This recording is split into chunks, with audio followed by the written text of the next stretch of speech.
Клиничка болница Штип заедно со медицинскиот факултет и студентскиот дом се меѓу приоритетите на владата за наредниот период. Премиерот Христијан Мицкоски рече дека прво се чека да завршат локалните избори, а потоа да се распише јавен повик за институции кои ќе обезбедат финансиска поддршка за модернизација на клиничките болници и здравствените центри. Во првиот чекор се офатени болниците во Тетово и здравствениот дом во Кичево.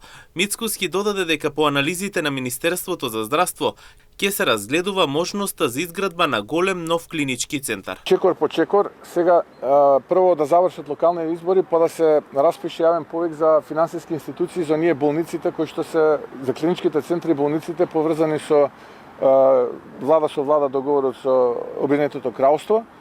Тоа да заживе, па потоа следно е големиот клинички центар. Тоа е веќе кажано дека клиничките болници во Штип и во Тетово, вклучително и болницата со здравствен дом во Кичево. Така што тоа веќе го зборевме, плюс медицинскиот факултет и домот во Штип. Тоа веќе го кажавме. Тоа е сега во овој прв чекор, па потоа да видиме како ќе се движат работите. Потоа можеме да зборуваме за еден клинички центар голем. И мислиме дека е време да почнеме да размислуваме, но ајде експертите, Министерството за здравство нека направат анализи и ќе излеземе со став.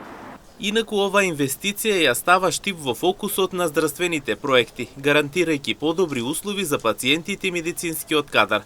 Следниот чекор е распишување на јавниот повик и конкретно финансирање, а владата најавува дека ќе продолжи со поголем чекор за голем клинички центар во земјава.